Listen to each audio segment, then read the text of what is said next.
Welcome back to WHHI-TV. I now have Tom Angelo joining us, who's the vice chairman of the board.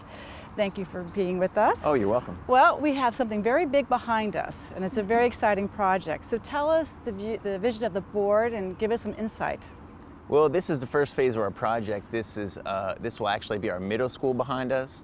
Right now we're building our middle school, our high school, and our cafeteria, which our cafeteria is a multi-purpose room. It'll also have, it'll be a cafeteria, a gymnasium, and a theater, come with a stage and everything. As soon as we're done that portion of this building here, then the kids will be able to move in, and we'll actually get rid of our modulars, which we have in place now. And we'll start building the second phase to our building, which will be our elementary and our freestanding gymnasium. So we're moving forward, and as far as Bridges Preparatory School is concerned, we're excited about it. I think so. I mean, just a little bit of the facts of the school. How large is the student body? I think we're about 700, 710, somewhere in there right now. That is amazing. 5, 6 years of development. That says a lot about the community and also about the facility and the teaching staff and the administration. People are probably wondering, where are you located? Share with us how they can find this facility. Well, right now we're, as everyone will tell you, we're on Robert Smalls Parkway here, pretty much across from the water tower is how they call it. That's pretty much how we're located now. It's a nice place, so you really can't miss it with our signs out front and everything. And once the full school is built, you'll really be able to notice us from the road. Share with us, because you're located between Beaufort and WHHI-TV, not far from Bluffton. And where are your students coming from? Where do they pull from to make up Bridges? Well, that's actually the funny part. I mean, a lot of it is from here in town. We have a lot of military kids that go here also. And because we're a state charter school, you can live anywhere in the state of South Carolina and come to school. So we have folks from Ridgeland coming over, Bluffton. We have, kids from all over the area coming to this school from miles away. So zoning doesn't have any part of that, as long as they can get here. Do you provide transportation? We do not provide transportation. Now, when we talk about like our sports teams and stuff, we'll get them where they need to be. And right now we're located at 3 different campuses. So if you have kids at both of them, we'll transfer them to a central point to where you can pick your kids up. But as far as transportation, we don't, and that's kind of how we can bring kids in from everywhere. A lot of parents, some parents are afraid to have their kids ride on the bus. Yeah. Some parents just like dropping their kids off and coming in, because the more you come into your school, the closer you are with the school and the teachers, and if the teachers need to speak with you, they're more comfortable. Absolutely. It's a very nice personal touch. I agree with you. Let's talk about the admissions process, because it's charter.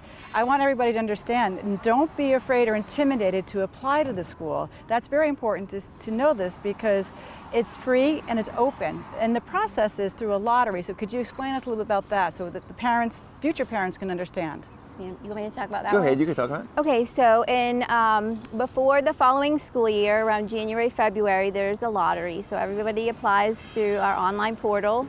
And then one day we have the lottery, it's digital, and you are informed. It's based on how many spaces we have open in each grade. So we'll always have 69 or more kindergarten spaces, because that'll always be our incoming grade. And then some grades might have 3 or 4 spots, some might have 5. And so those people get notified if they got the spot, and the rest of the people get notified that they're on the waiting list and what number they are on the waiting list.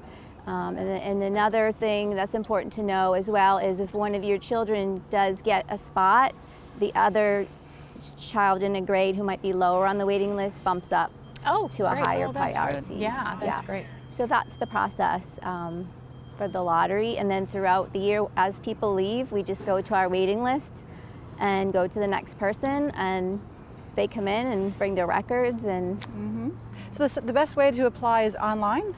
Yes, ma'am. And the website is called? bridgesprep.org. Okay. Yep. Next, go ahead. Well, of course, everyone watching, seeing all that's going on, hard hats behind us.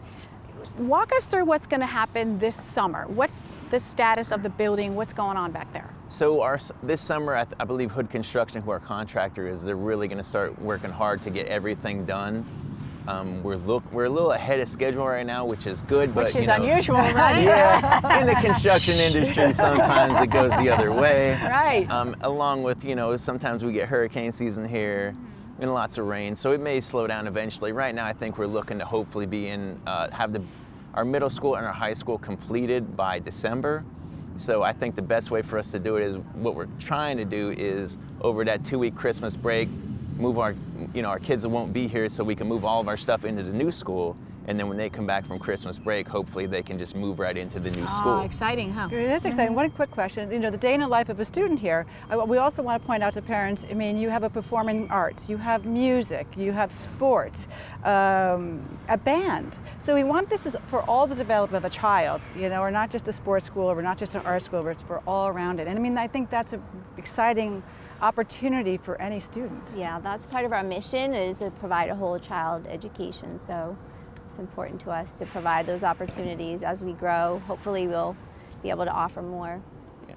And I mean, as far as our education is top notch here, and I mean, Sherry can tell you more about that, but our sports teams, I mean, our soccer team is, I mean, I think they're pretty much near the top of their class right now. Our softball team, who's doing outstanding right now, I believe is in 2nd place right now. So pretty much, I mean, we even have a fishing team here. There you which go. is outstanding. I mean, you know, so I keep joking around with everybody. We have a retention pond over here. We're going to stock it with fish for them to practice. So we'll see how that goes. But everything's going well, you know, on all fronts for Bridges right now. Real quick, as we wrap up, share with us what the priority is for the board this summer. Pretty much right now, the whole board is all in on this building right now. We want to try and get this building together. We're actually going to go through too and, you know, straighten out our charter a little bit, and because we want to be ready for when our charter comes up for renewal. We want to have everything in line to where everything just matches perfectly. Well, there's so much that we've learned today and so much more. We're going to be excited about watching this progress as we go, and thank you all for watching this episode of 843 TV. Where the community comes to speak.